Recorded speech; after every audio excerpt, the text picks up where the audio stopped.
Good evening, everybody. Welcome to Africa Thrive Live. My name is Naomi Kirungu. I'm based here in Nairobi, Kenya, and I am so glad that we are having this conversation today.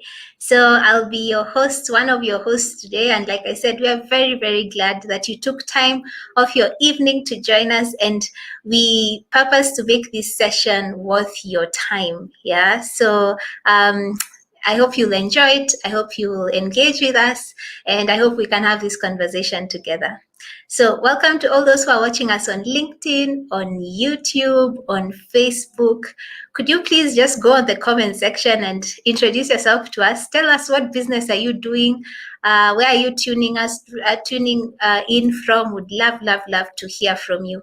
A big reason why we have these conversations is just to get to know you, for us to network, to know one another, and to learn from each other. Yeah. So to host this conversation today, I'm joined by my colleague, Irene, who's no more a stranger to you. So let's welcome Irene to this conversation. And Irene, how about you just go ahead and say hi to everyone, I guess, not introduce yourself. We're not doing that anymore. People now know Irene. Hello, everybody, and hi, Naomi. As always, it's a pleasure and an honor to have your time and to share with you aspects of your entrepreneurial journey that we think is going to help you along. So before we get started tonight, I would like to, on behalf of AMI, take this opportunity to commiserate with our brothers and sisters from the continent, but more specifically Nigeria, that is going through a crisis and turmoil. We hope and pray that they will find a peaceful resolution. Naomi? Yes, Irene, indeed, we empathize with our brothers and sisters in Nigeria. So Irene and I both represent AMI, or African Management Institute. And in case you may not have heard about us, in case this is your very first time joining Africa Thrive Live, allow me to introduce us to you. But before I do that, like I said before, would love to hear from you. So also introduce yourself to us. Just go to the comment section and we'll read what your business does, what you look forward to coming out with today, and also just tell us which country you're based. Yeah. So AMI, or African Management Institute, we exist to enable ambitious businesses from across Africa to thrive, and we do this through practical tools and training. Yeah, so we are all about equipping entrepreneurs with the skills, the strategies, and the tools that they need to be able to navigate, particularly this season. And we have various resources that you could plug in, and these resources are available for free to you. So allow me to quickly take you through them. Yeah. So one, we have Rise. Rise is our weekly reflection and meditation session. You know, Irene, as entrepreneurs, we carry a lot of responsibilities, and Rise are a great way to emotionally and mentally just check ourselves as entrepreneurs. And they are designed by our resident psychologist and co-founder, Jonathan Cook, who's based in South Africa. So do register to attend Rise every Monday. And then second, we have our weekly Thrive newsletter. So we have a team that sits and we put together resources, funding opportunities, any relevant news out there for entrepreneurs or anything that's affecting entrepreneurs. You'll find it in this newsletter, and it goes out every single week. So you could subscribe to receive this newsletter. And then third, and quite exciting, we have virtual learning and networking workshops that happen every single month. So what you're seeing on the screen is what's coming up this month, which is next week on Thursday, the 29th of October. So these events are designed as networking events, virtual networking events. So in case you haven't attended a virtual networking event for entrepreneurs, don't miss this one out. And we'll also be joined by Nivi Sharma, who's the co-founder of Brick. Brick is a company that's committed to providing internet and make it accessible. So she'll talk about business and online and how to grow businesses there. So really excited. So join us and come. We learn and we network, and we have such events every single month. And then fourth are these conversations that Irene and I have with other entrepreneurs from across the continent called Africa Thrive Live. So we have conversations with entrepreneurs on various topics. And today we are talking about shifting because our customers are online. So I'm really excited, and you can subscribe if you're watching us on YouTube, or turn on the notification button so that next time we go live on Facebook, on LinkedIn, you get notified. Yeah. And last but definitely not least is Survive to Thrive. So Survive to Thrive is a 6-month virtual business growth program, and it's designed to support African SMEs with practical skills and tools to navigate the opportunities that have come with this season, and also the challenges. Yeah. So I'd like us to hear from Vivian, who is a participant of Survive to Thrive. So let's watch this. I was telling my friends and family that I could say Vivian Togunde, I'm African Entrepreneur of the Month.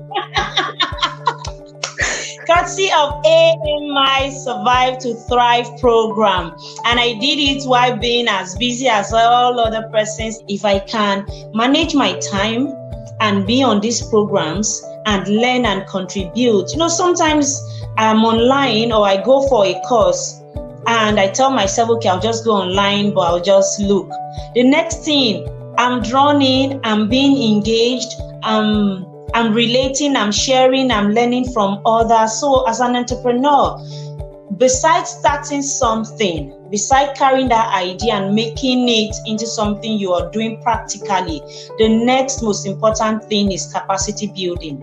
And sometimes you don't even know you lack capacity until you get on a program like Survive to Thrive. So the Survive to Thrive program is widening your horizons mentally, is making you rethink yourself, your business, your people. So every entrepreneur should enroll and should look out to improve themselves, to learn more, to keep learning and growing. There is always a higher step. Once you get to a certain level, you realize, oh man, I need to go higher. I need to go further. There is more I can do. There's more I can be. And you cannot do all of this with just a little knowledge you have. You have to be empowered through learning, through knowledge, and then applying the knowledge.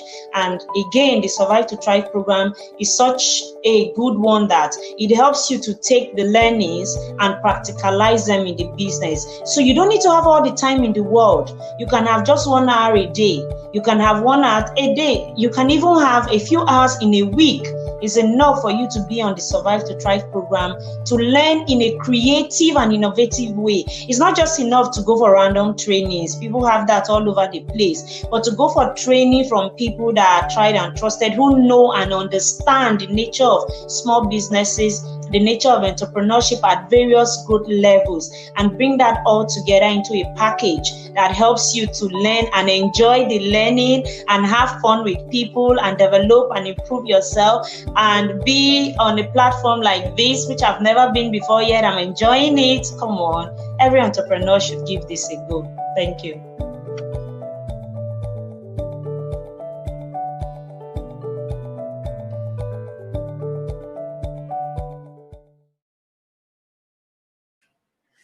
Vivian is quite excited. Yeah, Vivian is one of over 80 participants who are going through the program, and for a limited time we're offering full scholarships to the program. So check your eligibility and apply before the deadline, which is 25th October, which is in very few days. And the link is on the screen. The link will be displayed shortly on the screen, so you can plug into all the resources I said in the beginning, as well as check your eligibility and apply on the link that's on your screen. That's africanmanagers.org/thrive. Yeah. So Irene, before we go right into it, I see we have so many comments. Do you want to read where people are from and what businesses they do? Sure, Naomi. Very cool to have Imade Sylvia Cole, I hope I'm pronouncing your name right, who's watching us from on Facebook. And of course, we have Vivian, who is probably having a watch party, which is super exciting. Thanks, Vivian. And we have Emmanuel Achibong, who is watching through LinkedIn. Emmanuel is a professional salesman, brand manager, and business development expert based in Lagos. welcome and stay tuned. Japhet Mateka from Mombasa, Kenya, insurance brokerage. Awesome. Thank you for joining us. And I'm going to pause here. And Martin Oneka, thank you for joining us from Uganda. You have a legal tech startup and you're getting off the runway, which is great. Thank you. I love that people are watching from everywhere, all walks of life. So share this with your friends, host a watch party, invite your colleagues to watch this as well with you. And we have, before I get off, I have to acknowledge Paul Otieno, Jumbo, who's watching us from Nairobi, Kenya. And there's Wakil. Wakil, forgive me for not being able to pronounce your name. Good evening to you. And I'm going to pause there. Great. Welcome, welcome, welcome. Continue to write your businesses. We want to learn more about you and also contribute to the conversation we're going to have today. It's gonna be a conversation, not just us talking at you. So feel free to give your opinions, your views. If you disagree with anything, you are definitely part of this conversation. Irene, will you go ahead and take us to the next stage? Sure. I don't know about you, Naomi, but my shopping experience has been interesting of late. So a couple of days ago, I was looking for a certain service, and I went on Facebook because, to be quite honest, I've bought a lot of things through Facebook Marketplace. And it just dawned on me when we were talking about this topic that the way consumers are shopping has changed as well, and where they look for information has changed. So instead of me going to a Google search engine and looking for that particular service, I basically chose to go on Facebook and also go on Instagram to see, okay, so what do people say about this product? What do people say about the service provider? And that's the essence of our discussion today. And what really excites me about social commerce, or what we are calling tonight social media marketing, is the fact that as consumer habits and how they want to interact with businesses and entrepreneurs specifically change, the channels are also changing and are adapting as well. You'll find that Facebook Marketplace is innovating every single day, making it easier for the entrepreneur to engage. WhatsApp has been introduced to Facebook. People can directly speak to an entrepreneur. How exciting! Finally, we can get feedback, real-time feedback between the entrepreneur and the consumer.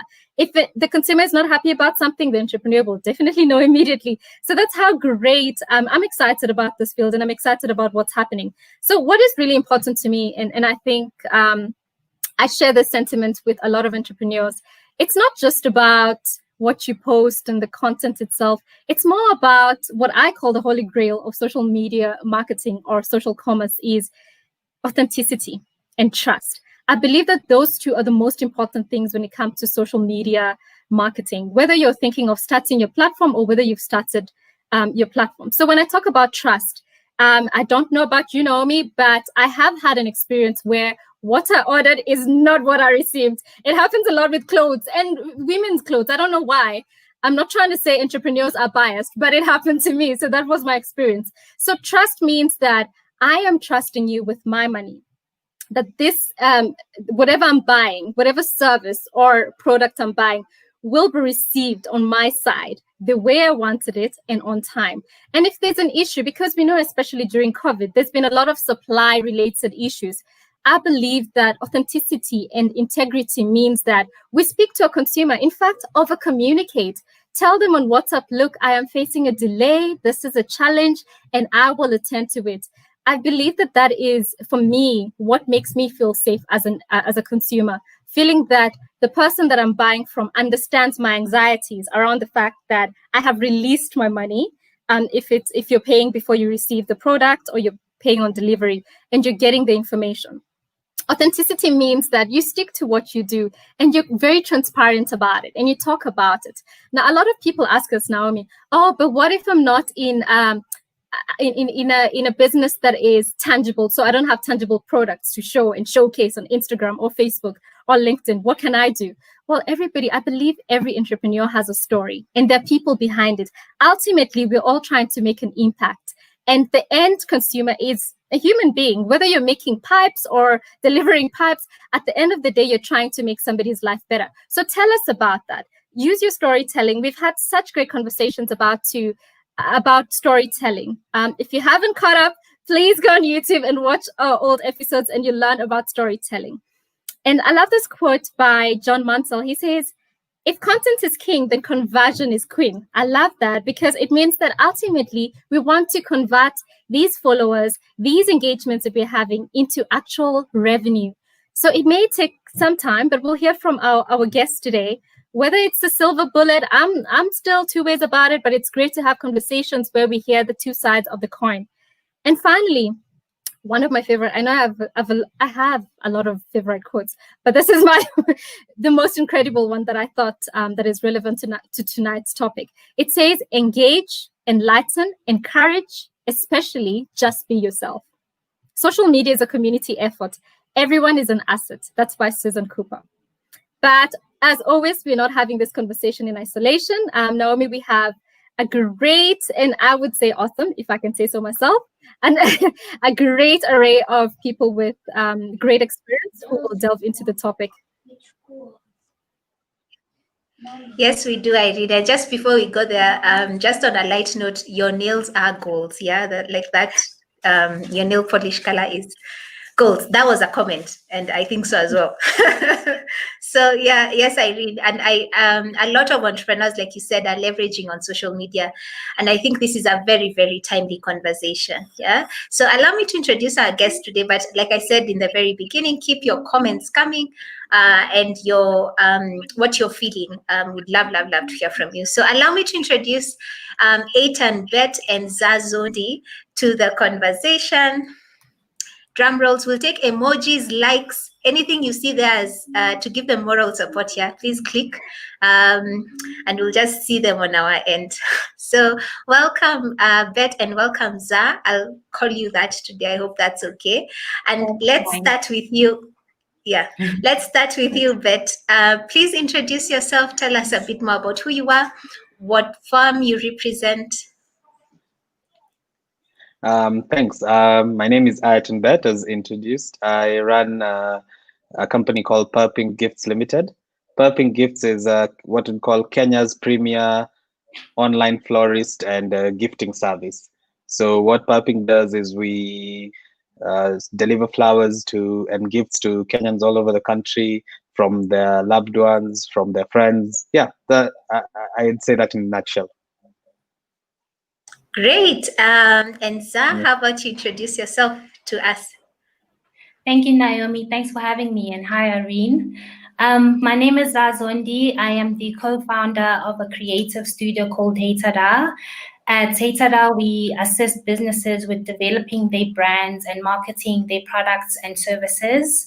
We offer social media marketing services. We offer online services. We build custom websites, e-commerce websites. We offer graphic design services as well as art direction services. So just a whole range of services in the creative industry. We have clients who are in agencies. We have corporate clients as well.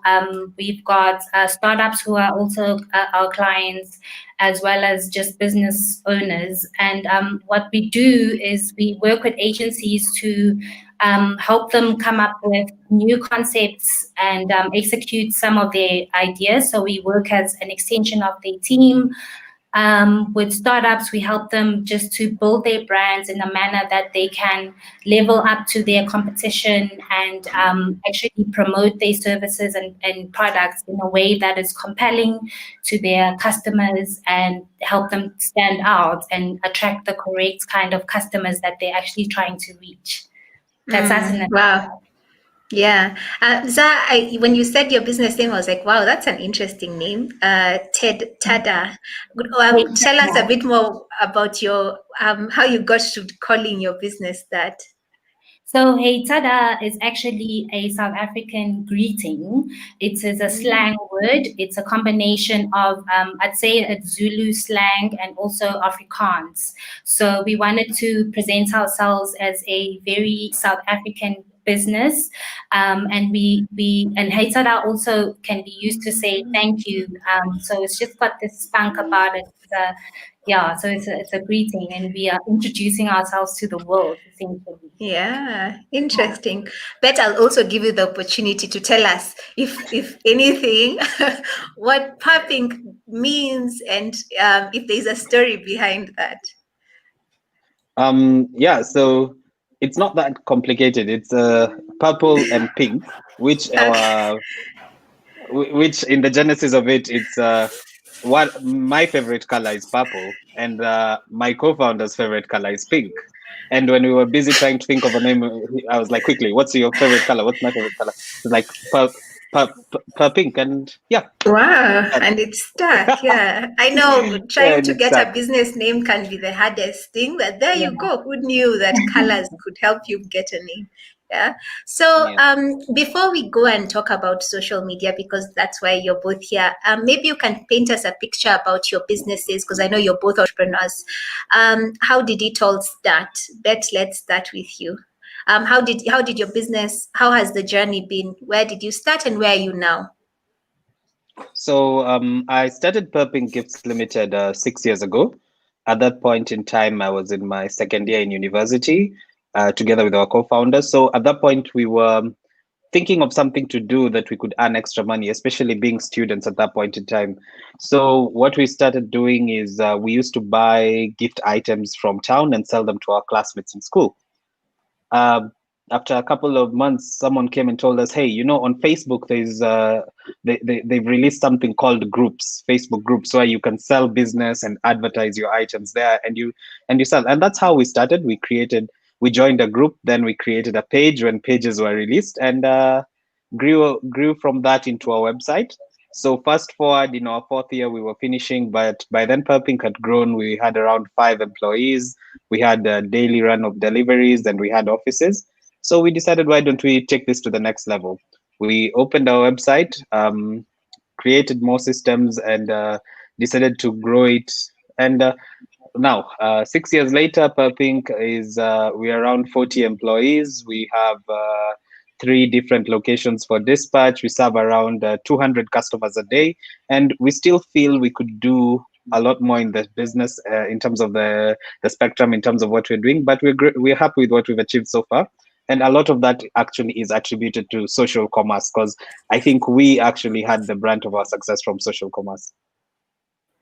Yeah, and now that I'm based in Nairobi, I remember Purpink was one of, Facebook is like, it's just a match there, like when you're selling on Facebook. I remember from way back when Purpink was on Facebook and on social media. So when I was telling Irene, when we're thinking of social commerce, I was like, we need to get someone who's been in this for a while.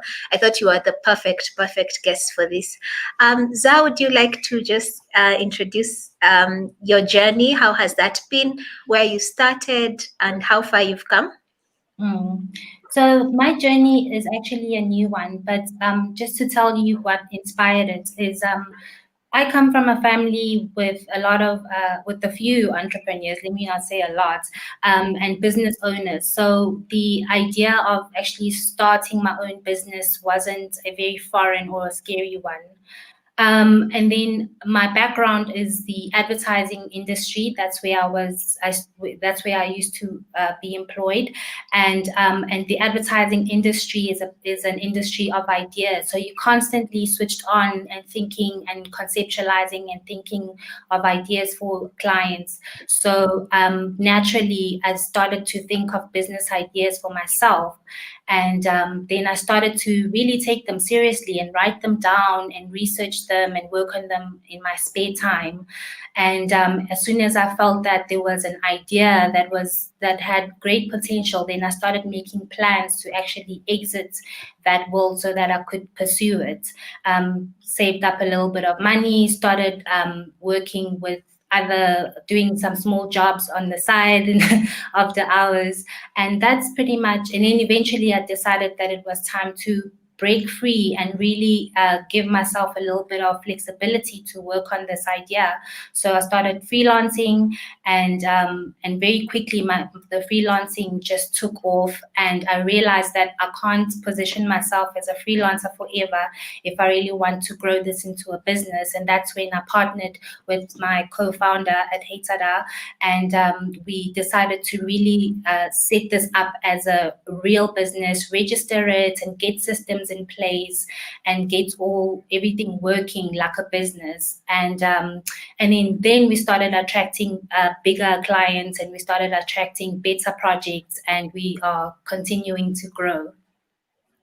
Wow, wow, wow. That's amazing. I just want to double tap on something that you've said, Zah. A lot of people think about, in fact, they raise access to market as such a big thing.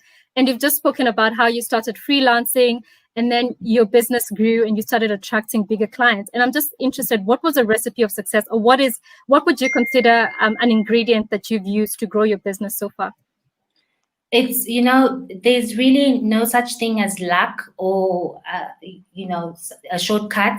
You just have to put in the time and work on it and focus. So if your business idea is not yet your full-time project, then you have to just make that time to work on it. You have to continuously do research around it, speak to the right people, and see how you can shape it and mold it. So there is the only recipe to success is just hard work and dedication, and just staying focused in what you are trying to achieve. There you said it. It's a real hustle. All right. Yeah, right. Bett, I just want to go back to your story. And you spoke about, having to start on Facebook groups. And I know a lot of people back in the day were not very open to just, paying online and hoping that Bett is going to deliver. As an early adopter of what I would call social marketing, what worked for you? What were the lessons that you learned during that period? And how did you nurture your customers to this point? So I think there's a very big difference between social media then and social media now. Basing on the fact that if we were early adopters, then what do you call our recipients? Early users who also have very different behavior. Let me touch on what you're talking about, like paying before delivery. For the longest time, all our services were cash on delivery. So someone would tell me, I need this product in town at this point in time, 2 p.m. Please be there. So you'd go there at 2 p.m. and the person is not there. You're trying to call them. The number is not going through. And you'll wait for quite a while until they finally end up showing up and you deliver. But the beauty about that is that as we continue delivering, we started getting what I like to call UGC, user-generated content. So user-generated content for us is when one of our customers would receive a product from us, take a photo of the product, and post it on their own social media.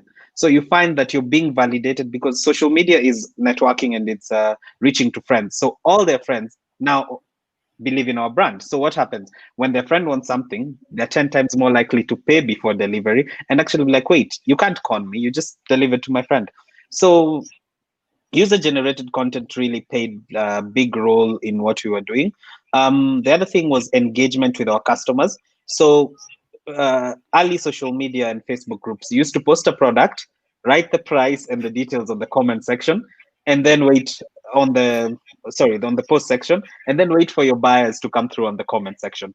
So that conversation we'd have with our buyers, like the first time they'd ask, what's the price? Can you deliver here? I'd be like, yes. And then sometimes they'd respond, yeah, I got my delivery. So other users would get into that product post, read through it, and start believing in it. So generally, when we started social media, that was the great part. Then we started joining what were called groups. So there were groups that people made up to sell products. I think in Nairobi, the largest one was called Soko Kuu. And at that point in time, it had 52,000 people. And that was unheard of for any page and social media. The largest pages and the largest brands were at 2,000, 3,000 people. But it had 52,000 members and all actively engaging. So when we got there, we actually got a louder voice. And you can imagine all this was free. We were not paying for anything. There was no ads. There was nothing. It was just post, wait for a customer. Yep. Wow. How phenomenal. Like, that just sounds amazing. How we've really come from far, and we're doing well. For you to remain still competitive in this market where everybody has now joined and everybody is using as many ads all over the place. Zah, I just want to bring you in and ask you this question. I know somebody's probably watching us and thinking they're a little gun shy. They haven't started on social media marketing, and they're thinking, well, maybe this is the natural step, especially right now, because the circumstances around us demand that we need to adapt how we do business. So what would you say? So if your business is not on social media or online, you are losing a huge chunk of your market. It's just the way of the world at the moment. And if there's anything that we can learn from what's happened this year in 2020 with COVID-19 forcing us all to be online, I think it's just a clear indicator that it's important to be online. If somebody is new to social media marketing, I would encourage them to actually just try it, because the social media is already set up. It's got a huge following. It's a very easy way of starting with selling your products online, because it's a trusted platform. There's huge traffic on there, and it's a way of driving people to your websites or driving people to your physical space if you're still busy moving along to the online space. So it's a good place to start. Yeah, are there specific channels that come to mind that would be easier for users? I don't know if, Bett, you've got an opinion on that. If you were telling an entrepreneur, maybe start here. This is maybe a soft landing.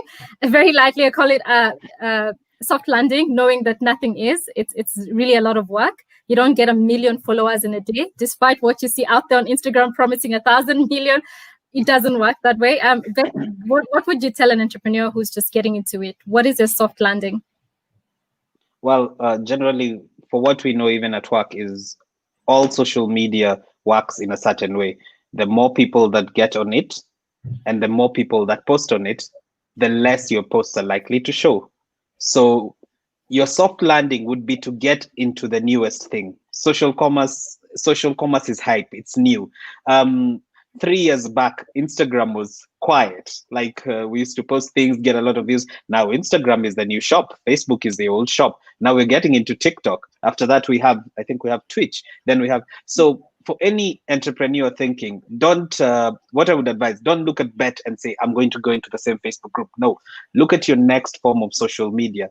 Be the early adopter, because what we know about people is that they'll keep moving into different options. So get into the new one, probably get an early adopter there. But if you can't do that, because it might not be possible, then start slow on whatever form that you feel most comfortable with.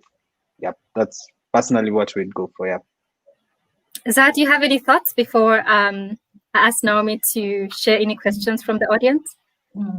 This is actually absolutely right. It's an easy way of really starting to get your business online. And I was looking at TikTok and how some of the brands are starting to use TikTok, and what that does is it allows them to just showcase a very different side of their brand, like just a fun way of connecting with people, because we all know that's what people connect with is how the brand makes them feel sometimes, rather than what they're actually selling. So it's a good way of showcasing different sides of your brand, showcasing how other people engage with your brand as well.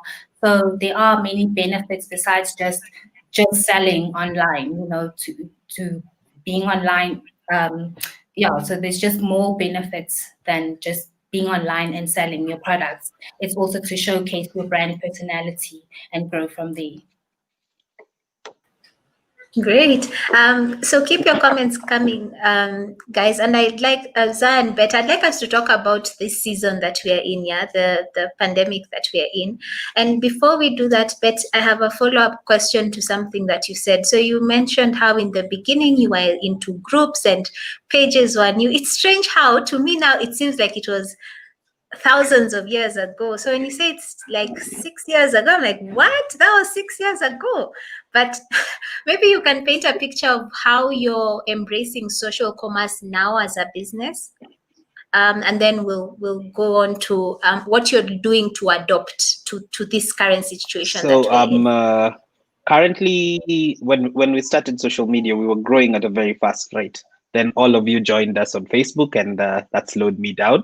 So we reached, we were currently at, it took us 3 years to get to 50,000 followers on our normal Facebook page for Purpink.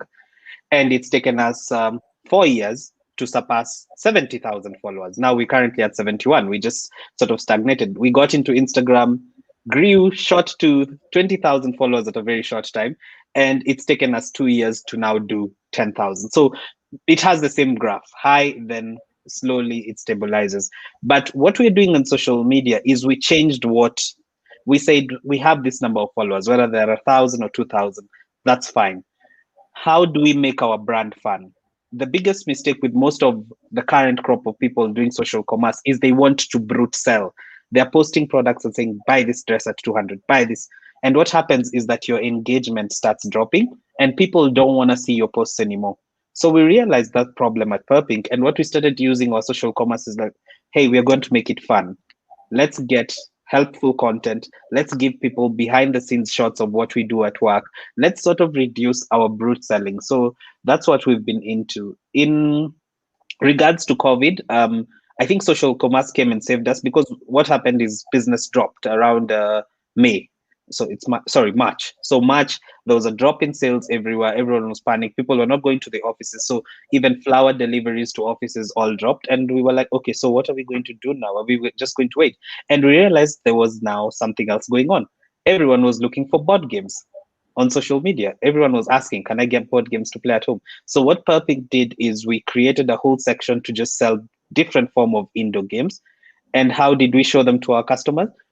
On our stories every day, we just post ourselves playing them, which is actually what we were doing because we didn't have much work anyway.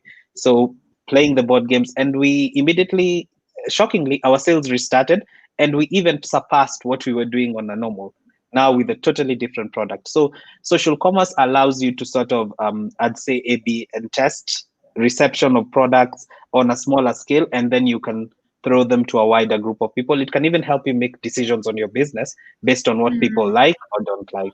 Yeah. Oh, wow. Yekini, I see your post there and your question, and we'll get to it. He's saying likes don't pay bills, and then he's asking another question. We'll get to that, so keep your questions coming.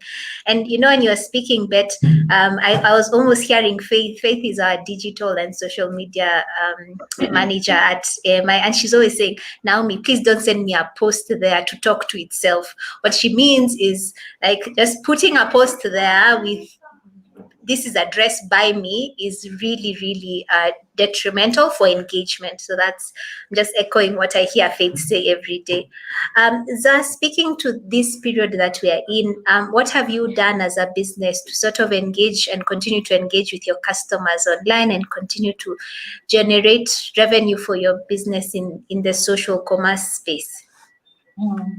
So what's been interesting for us is that things started to slow down a little bit just before we went into lockdown here in South Africa. And as soon as the lockdown hit is actually when we got really, really busy. I think because we assist our clients to get onto the social media and to get their businesses running still online is the reason why that we continued to be so busy. We actually assisted a client who's got a service. He's a therapist, and he was based in an office, and then we had to conceptualize ideas with him of how to continue doing that service and offering it to his clients from remotely. So I think what we've been mostly busy with is assisting our existing clients and new clients with ideas of how to continue their businesses online and how to get set up with their website offerings so that business continues to grow during this time. Irene, you're on mute.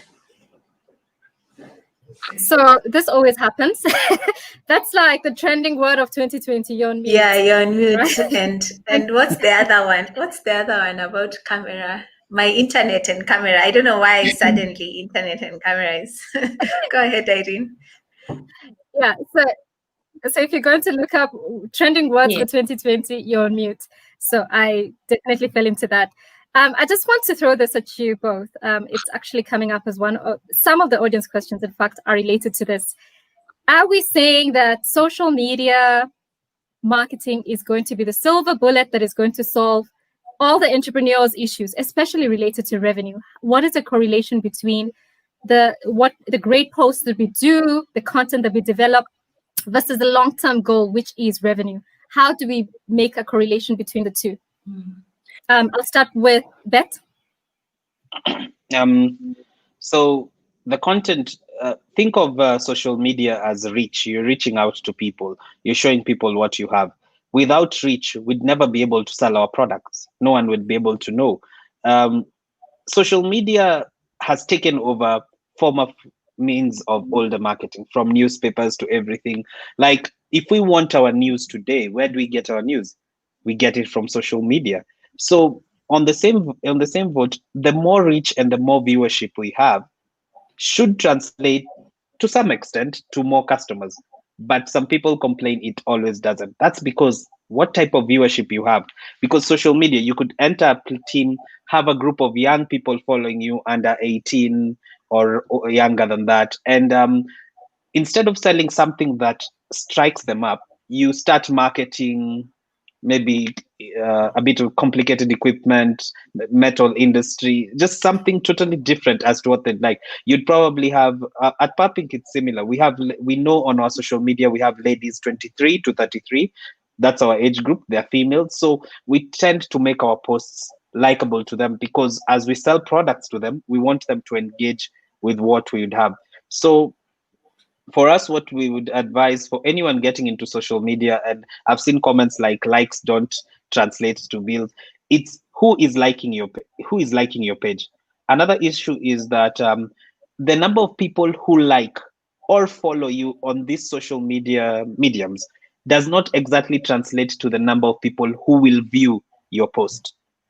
A very easy example for us: we have 70,000 followers on Facebook, but on one single post of ours, it's only viewed by 1,000 people. Where is the rest of the 69,000? If our post is a bit friendly, nice, funny, gets a lot of engagement, it'll climb. Shockingly, the highest viewership we've had all year is only 10,000. So yes, they don't translate, but even that 10,000, it can be converted, because if you have a conversion rate of only 30% out of the 10,000 people who view, or let's even drop that down to you only have 1,000 people, that's a lot of customers. So social media can give you that, and it works much better. It's all about your viewership and how you engage with them and what product you're selling to them. Yeah. Yakini, I guess. Sorry. Go ahead, Zah. Go ahead. Zah, go for it. Ahead. Social media is also a really good place to just use as a showroom also. So it doesn't matter if you're not receiving all the likes that you are hoping for, as long as you've got some place to tell people to visit to view your products, it can then translate eventually to you making a sale. So it shouldn't be disregarded, because it's not as if people are making money from there. What I found with us, what usually happens is that we'll post something on social media, and then we'll receive phone calls even where clients are like, oh, okay, I saw you did such and such a brand development for this company, and that's how we end up getting that client.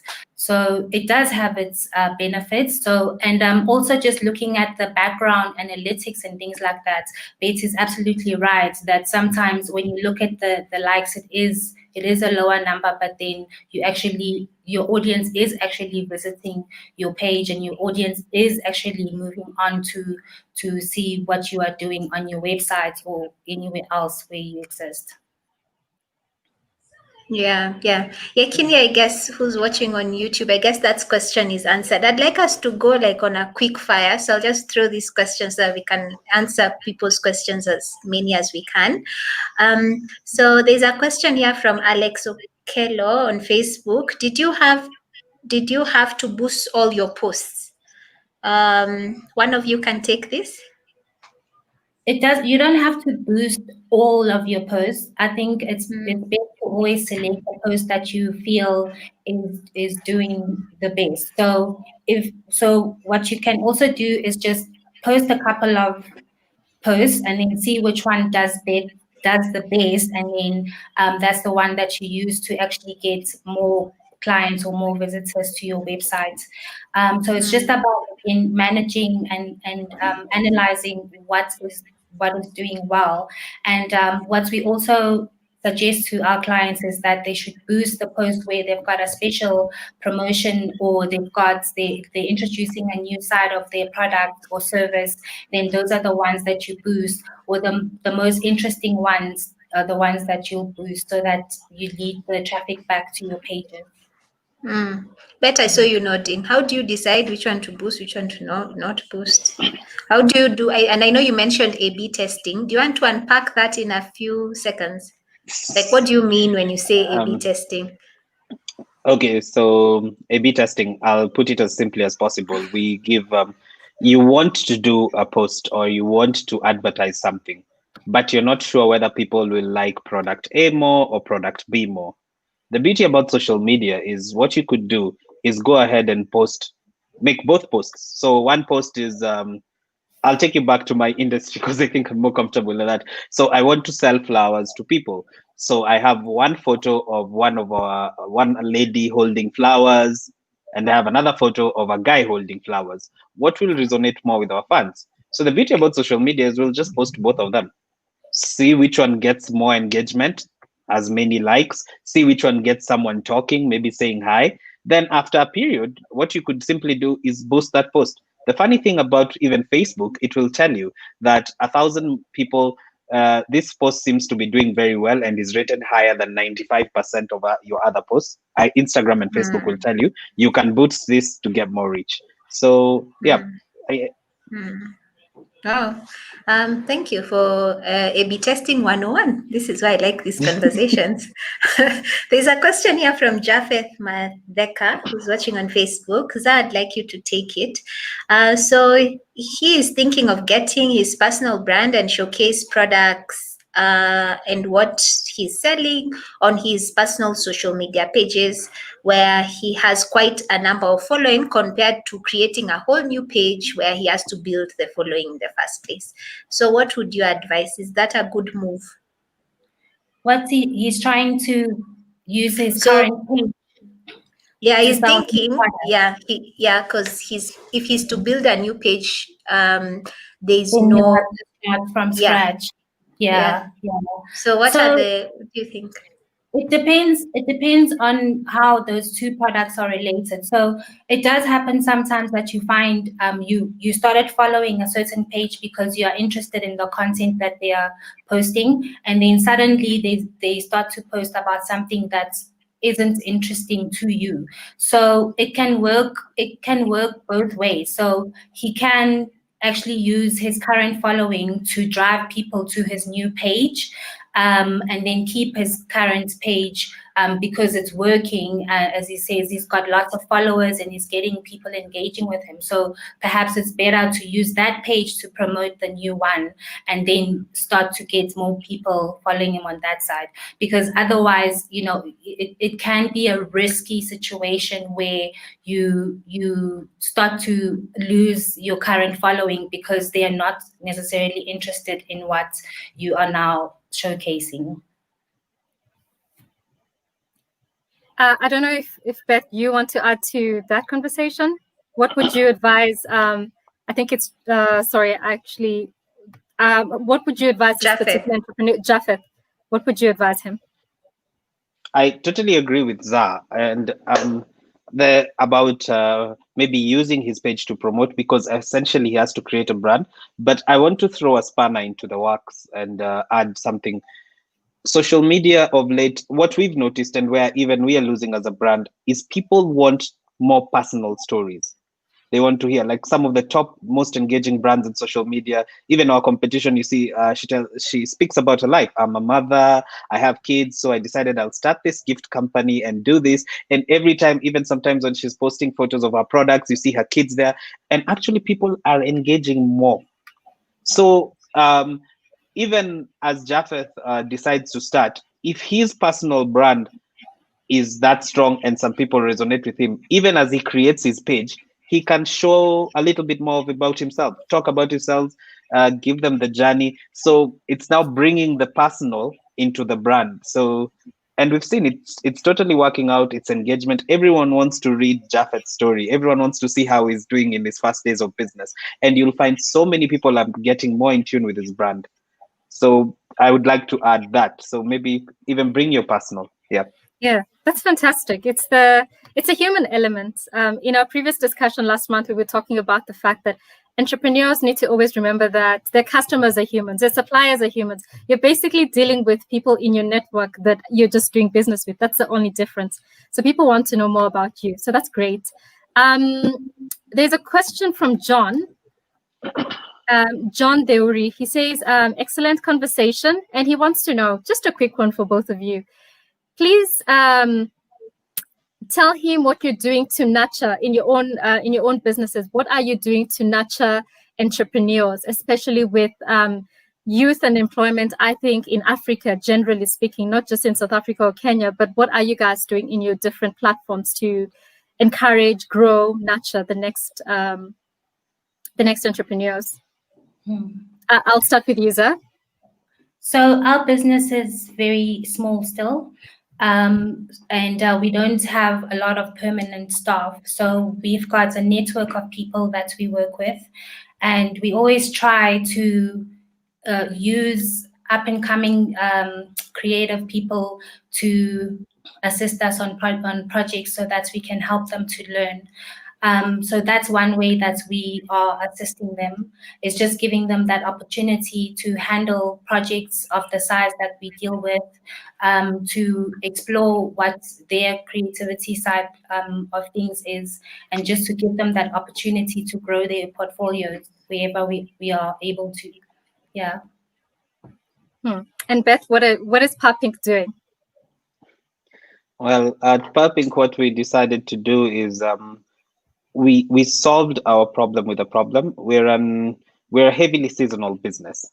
So you find that as we do normal orders, we would do mostly our transactions for half of the year would be covered within 2 months, probably December, February, that sort. So what we created, we had a paid internship program where we bring in florists, train them, teach them how to work with us. And majority of these are very young. Actually, our average age, even at Purpink, is 25.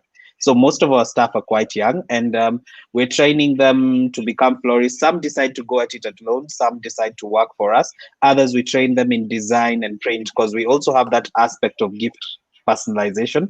The beauty about what we do in the gifting business is it's easy for someone to get started on their own, start their own flower shop, start their own small gifting business, small personalized business. And even our delivery teams, what we do, we outsource delivery teams. And a lot of young guys, what they're doing is that they're getting their bikes, we're helping them get boxes, and they're coming to us and getting trained on delivery. And we actually now outsource them to do our deliveries.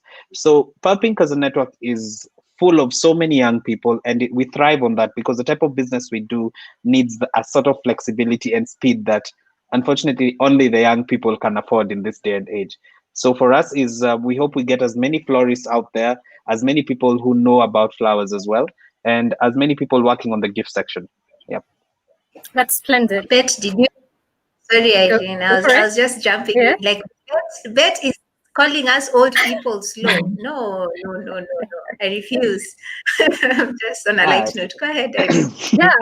No, I was actually going, I just remembered now that he was talking about gifting. I remembered, oh my gosh, I actually did, after high school, I did some gift wrapping. I wasn't really good at it. That's not why I wasn't hired, but it was something really fun to do after school. But just to emphasize what you two were saying, which I think is inspiring and splendid, and I wish more entrepreneurs could, it's basically each one teach one. That's what we can do in the African continent. You take on one person and hope that that one person also has the same heart to do the same to the next person. All right, it's not always all rainbow and daisies.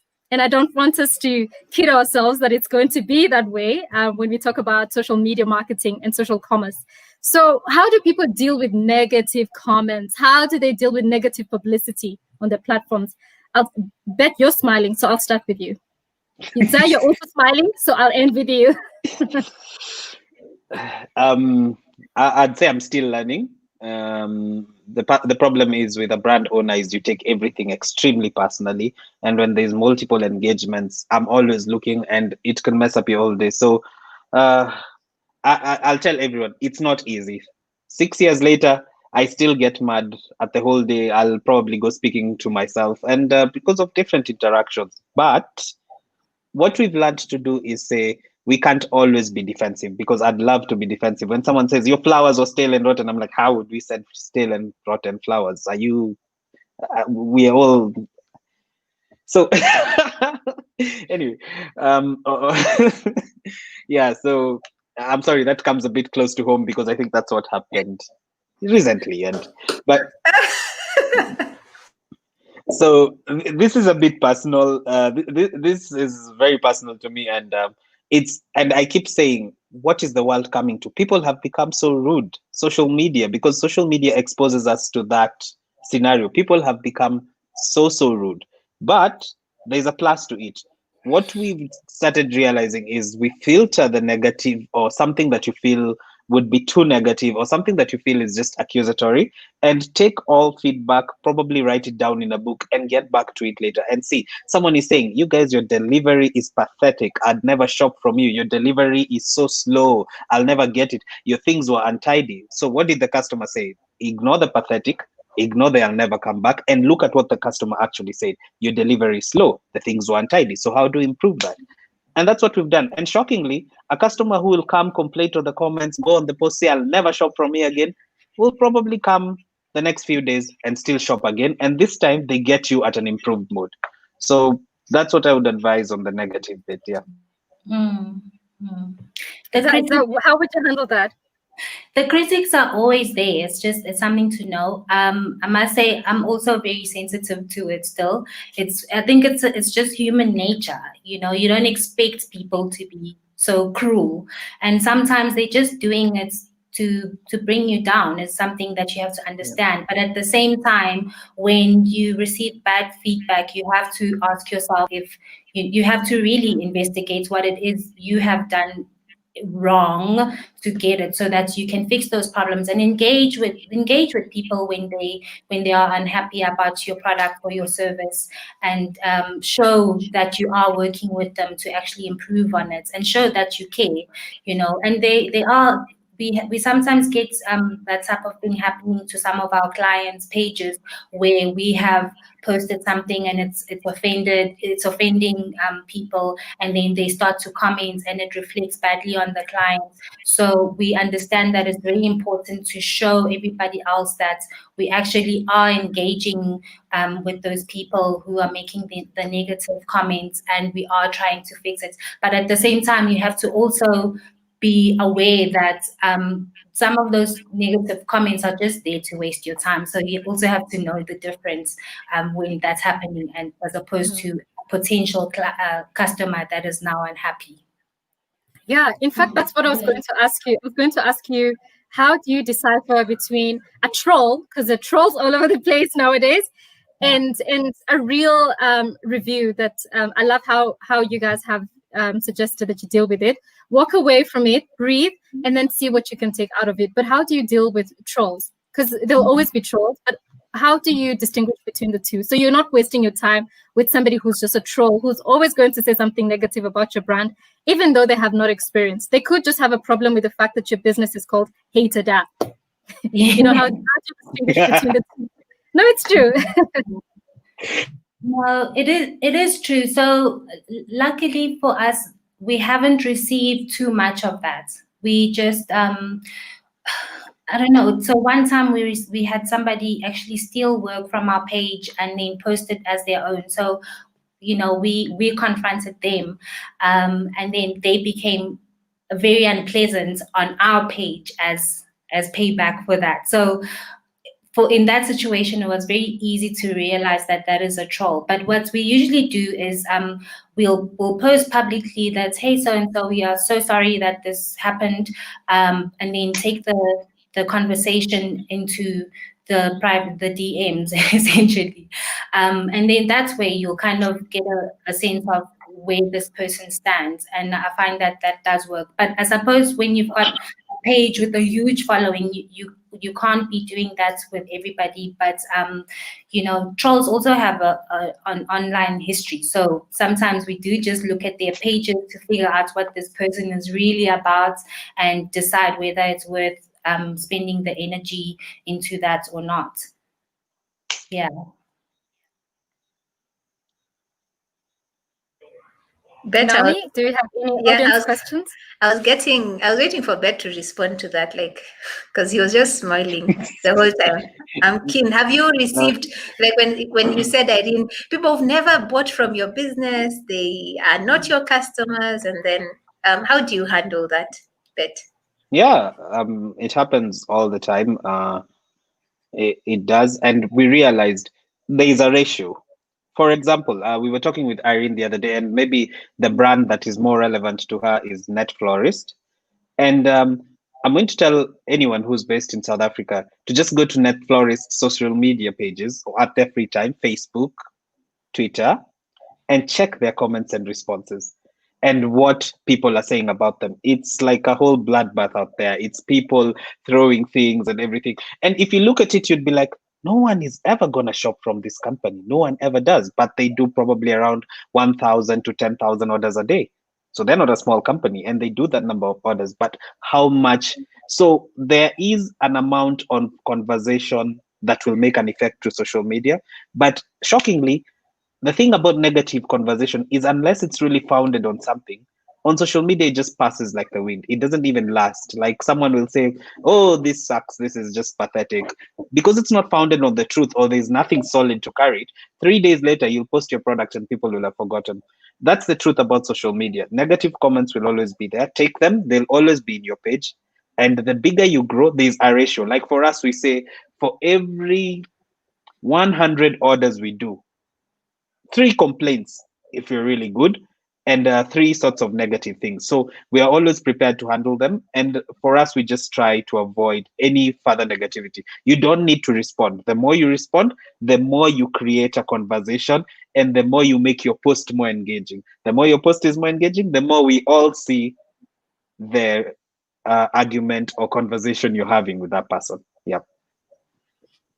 Yeah. I'll take one quick. I think there's a very important question here from Lulu, and I wish Tom, our director of marketing, was here to take this because I also want to know. So we can all attempt to answer it. How do you decide when to take a stand as a business on social matters like End SARS, Black Lives Matter? I know we've seen brands, just to add to your comment, Lulu, like in the States, because we are sort of, in Africa, we are a bit influenced by what's happening in the States in as much as we've now become our own people. But you see big brands taking stand, and I personally think it's all about understanding your customer and then understanding their belief system, and then you now stand for what your customer stands for. But what do you think, Zah and Bett? I think it's important to understand what your brand stands for and to know who your customers are. It's also not a good thing to be one of those brands who stand by the sidelines and they watch things go on in the world and they've got nothing to say about it. Your customers look at you and they think, you know, why should I actually buy from you when you have nothing to say, when you actually can add a lot of influence into situations like this. So I think a brand needs to understand what its overall positioning is, and they really need to think harder about what is this purpose that they are going to stand behind. And it can't just also end with posting a black square or whatever it is, and speaking on that subject, then from there you have to take your stand that you've made on social media and then apply it elsewhere in your brand, so that your users can feel that you're not just posting so that you can also have a voice to say when matters are going on, but you're actually rather trying to do something about it. So whether that's your brand donating to that cause, or it's assisting in some way, but it can't just stop there. But yeah, the most important thing is looking at your brand and looking at the cause that you're wanting to stand behind, and deciding whether it is aligned with your brand or not. And then also understanding that just keeping quiet is also not the way forward. Mm-hmm. Bett, do you have anything to add? For me, it's I feel that on the social matters that she's chosen there, like NSAS, Black Lives Matter, there's a direct response and everything. But recently we had a case study of there's a flower company that we follow in the States. So they're called The Books. Someone could Book spelled Bouk. You could check them out on their Instagram, and they do flower pictures, and we really follow them because we also want to see how you can really market flowers in a different way. And their last post was a post of two guys, each holding a flower, and I think it was a gay marriage and something like that. And they were taking a stand on gay marriages and things like that. Knowing Books and their following, most of the people who follow them are ages between 44 and above and have a certain form of view. It's not a liberal view. So if you look at the comment section, you could see the negativity from their customers and saying, this is cancelled. This is cancelled. I don't believe in this. This is cancelled. So personally, that's the one thing. I can't say we understand everything about social media, but as Zah said, a lot of it also depends on your customers. For example, there are some places where maybe the Black Lives Matter campaign is not taken positively, and your customer base is made up of 60% that. So if you post it and you tank your market, how does that go? I am not choosing a specific side, but those are some of the questions that everyone here will have in business. I wouldn't say it's a direct. So what I've seen some businesses doing is that if they feel that a certain thing is uncomfortable for them, they tend to choose not to participate. Is that right again? I don't know. I can't really tell the morality of that. But at Purpink, that's the scariest part of us. There's so much we could talk about. So from what's going on to this, but what we're scared of mostly is how will our clients take, because as you run a business, you don't want to lose any customers. So where does that line draw? Where do you draw the line between morality and keeping things, and at the same time angering, because we have different opinions? So yeah. And let me just take this opportunity, now that we're on the topic, to reiterate what we said in the very beginning about businesses in Nigeria. The thing is, with violence and unrest, the first people, and even when this pandemic hits, the first people to be affected are small businesses. And we work with small businesses all the time. So our hearts really go out to the people in Nigeria, and everywhere in Africa where there's unrest and small businesses are affected, because we are champions for small businesses. So let's just shift gear a little bit. And Bett, I have a frequently asked question here to ask you, and it's about raising capital. So a lot of people who are starting, or this season has hit them financially. How did you sort of finance your business or raise capital for your business? So during our first when we began Purpink, where we were based at an incubation hub. So we got a grant. That was the first thing that we got when we were students, and the grant was totaling to around $5,000. That was, of course, the grant came with some. It was run by a company called the Idea Fund. So they were giving grants to small businesses, and automatically what they wanted from us was, we get our business registered, we get our company details, we get our tax. So this really pushed us within the first days and got us started in terms of what we were doing. After that, we tried to pitch to different funds, but unfortunately, I think we will be one of the unsuccessful stories in terms of maybe getting fundraising from venture capitalists and things like that. It totally didn't work out for us. So what we did is we simply started plowing back what we were selling slowly. We didn't give ourselves pressure. We didn't say that, hey, we want our company to be $1 billion company by tomorrow. No, we were like, we just want to make the bills. We need to be able to pay the bills by tomorrow. So we slowly started plowing back. And what we noticed is we had a very fast growth rate. Currently, we grow at 100% in terms of every year, in terms of our sales and what we're doing. So as we continue plowing in back, we were able to expand what we had. Other opportunities that you could get is now, because of our bank transactions, and we were using a bank, they were able to finance us on assets, a specific product maybe you're buying. So when we wanted to buy a laser engraving machine, we went to the bank, they saw our statements, they saw the product, and the product was used as security, and they financed us. So we didn't have a scenario where, hey, we got 1 million or 10 million, but we were able to use that little to grow and continue plowing back in.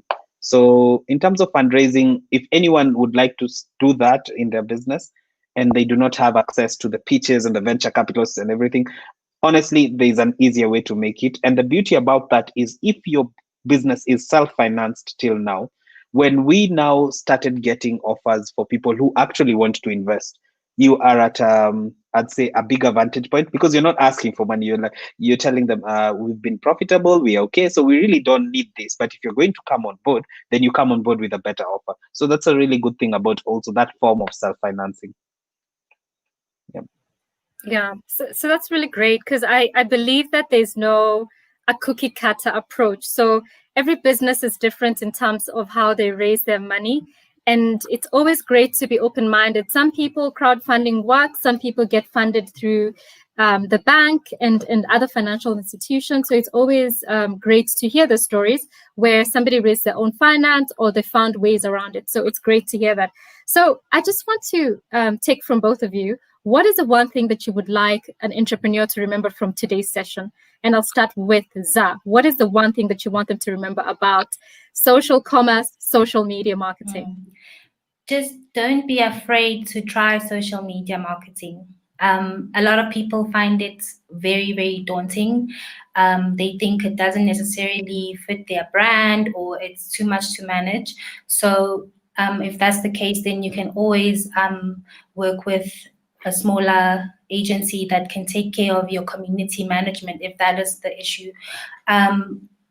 Always work with professionals who understand how to market on social media, so that you can create content that is consistent with your brand, and content that is creative, or will also assist in moving your brand forward. So just don't be afraid to try it out.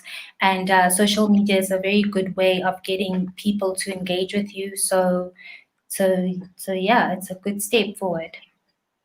That's amazing. Don't be afraid. Don't be afraid. Just do it. Thank you. And what about you, Bett? Sorry, I went on mute. Yeah, but the question was quite similar to what I asked Zah. What is the one thing that you would like entrepreneurs to take out of our conversation today? For me, it's something we use personally, and we every day, and I feel some entrepreneurs have the same pressure as me, is like, this is changing, this has come out, TikTok is there, everything is there. But what we did is, and I think the father of e-commerce answered that question. Jeff Bezos said that at Amazon, they don't look at what's new and what's trendy. They look at what's not going to change within the next few years. And that's what we do at Purpink. So the same with the social media. What do we know? We know everything is going to change because that's the internet. But what is not going to change? What is not going to change is that your customers are going to see your products closer all the time. They're going to want faster delivery, of course. They're going to want to get to see the products as close to them as possible. So with that in mind, any form of social media, or if anything on the internet changes, you don't need to be stressed or feel like, oh, this is new. Just find easier ways to get your products closer to your customers.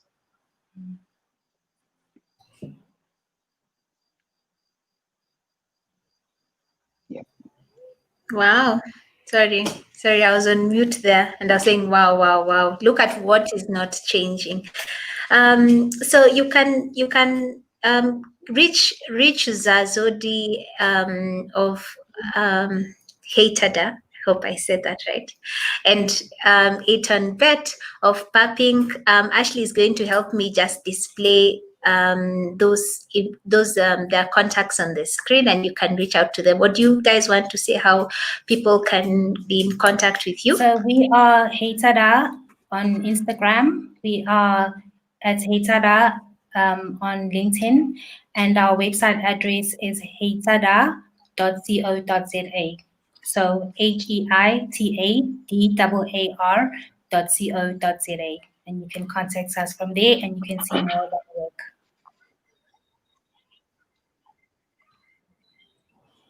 Great. We are Purpink. I know it's a mouthful, so it's PURPINK. So we are purpink.co.ke on internet, or just Google Purpink. We are Purpink on Instagram. We are Purpink on Twitter. We are Purpink on Facebook. We are not yet on TikTok, even if I'm advocating for social commerce. We're still trying to get the hang of it. Probably we'll create a dancing video, but Jerusalem has already been overdone, so we'll try something new. No more Jerusalem. No. We may just do one more. Eh? So yeah, if anyone would like to send any flowers and gifts to their loved ones in Kenya, please try to use us. And in case of anything, it's Purpink. Yeah, we're there. Thanks. I have personally used Purpink, and your services are really remarkable, and your flowers are very beautiful and unique. It's not just flowers, a bunch of red roses. So thank you, Beth. Yeah. I thought we were going to start complaining. And no, that's a happy customer right there. Customer review done and dusted. Yes. Yeah. So just a few important next steps for all of us to remember. Like I said at the very beginning, applications for the full scholarships to the Survive to Thrive business program are coming up soon, so apply before 25th of October. So you can check your eligibility and apply on the Thrive page that will be displayed on your screen. And also, last but not least, is join us next week on Thursday, the 29th of October, for our monthly virtual business networking event. So come, let us learn, let us interact with other like-minded entrepreneurs. For this Thrive community, we always endeavor to make content and have sessions that are for entrepreneurs by entrepreneurs. So just join us on Thursday and go to the same page, the one on your screen, and you'll be able to join us on Thursday. And let's network. So we've come to the end of Africa Thrive Live. I want to thank all our guests, and I just want to thank you, our audience, for taking time to join us this evening. And on behalf of the African Management Institute, and until next time, I have been your co-host, Naomi Kirungu, and that is the lovely Irene Okoye in South Africa. And we wish you all a lovely evening, and God bless.